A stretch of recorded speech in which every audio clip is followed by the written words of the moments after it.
আমি এএসপি গোলাম মামুন। ছোট পর্দার জনপ্রিয় অভিনেতা অপূর্ব সময়ের সঙ্গে সঙ্গে নিজেকে করেছেন পরিবর্তন। ছোট পর্দায় ব্যস্ততা কমিয়ে নিজেকে এখন ব্যস্ত রাখছেন ওটিটির কাজে। এই যেমন হইচয়ে ইতিমধ্যে মুক্তি পেয়েছে অপূর্ব অভিনীত ওয়েব সিরিজ গোলাম মামুন। এই সিরিজটি মূলত গেল বছরে মুক্তি পাওয়া বুকের মধ্যে আগুনের স্পিন অফ সিরিজ। আমাদের জেনারেশনের ক্রেজ ছিল সে। বুকের মধ্যে আগুন সিরিজে অপূর্ব পর্দায় হাজির হয়েছিলেন পুলিশ কর্মকর্তার চরিত্রে। সেই চরিত্রে অপূর্ব ছিলেন গোলাম মামুন নামে, আর সেই নাম নিয়ে এবারে সিরিজের নামকরণ। তবে এবার ঘটনাক্রমে অপূর্বই ফেসে যান অপরাধের চক্রে।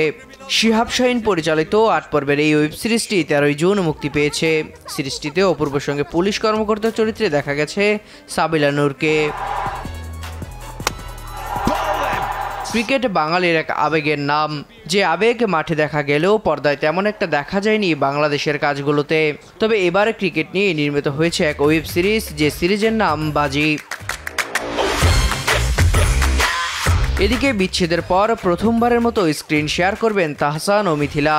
তাহসানকে দেখা যাবে ক্রিকেটার আবিরের চরিত্রে এবং মিথিলা হাজির হবেন একজন সাংবাদিকের চরিত্রে। আরিফুর রহমানের পরিচালনায় ৭ পর্বের সিরিজটি ১৬ জুন মুক্তি পেয়েছে। Welcome to the film industry. Eid উপলক্ষে ১০ জুন দীপ্ত প্লেতে মুক্তি পেয়েছে ওয়েব ফিল্ম পয়জন। এই ওয়েব ফিল্মে তানজিন তিশাকে দেখা যাবে চিত্রনায়িকা রূপা মির্জার চরিত্রে। ক্যারিয়ারের তুঙ্গে থাকা চিত্রনায়িকাকে কি লড়াইয়ের মধ্যে দিয়ে যেতে হয়, সেই গল্পই পর্দায় দেখতে পাবে দর্শকরা। কাজল আরফিন অমি মানেই যেন ধামাকাদার কিছু। এবারও তার দর্শকদের তিনি করেননি হতাশ। ঈদুল আজহা উপলক্ষে অমি নির্মাণ করেছেন ফিমেল 4। আর এই ফিমেল ওয়েব ফিল্মের প্রতি কিস্তিতে উঠে এসেছে এক মহল্লার গল্প, যে মহল্লার নাম ব্যাটারি গলি। আর এই গলিতেই প্রতিবারই এক নারীকে নিয়ে হয় ঝামেলা, এবারও ঠিক হবে তাই। মিশু সাব্বির বাদে আগের এই ফ্র্যাঞ্চাইজির সবাই থাকছেন এই ওয়েব ফিল্মে। যুক্ত হয়েছে নতুন আরও কয়েকটি চরিত্র। ওটিটি প্ল্যাটফর্ম বঙ্গতে ঈদের দিন এই ওয়েব ফিল্মটি মুক্তি পেয়েছে। এটা মনে হইতেছে আপনার নতুন ভাবি। হ্যাঁ, আমার নতুন বউ।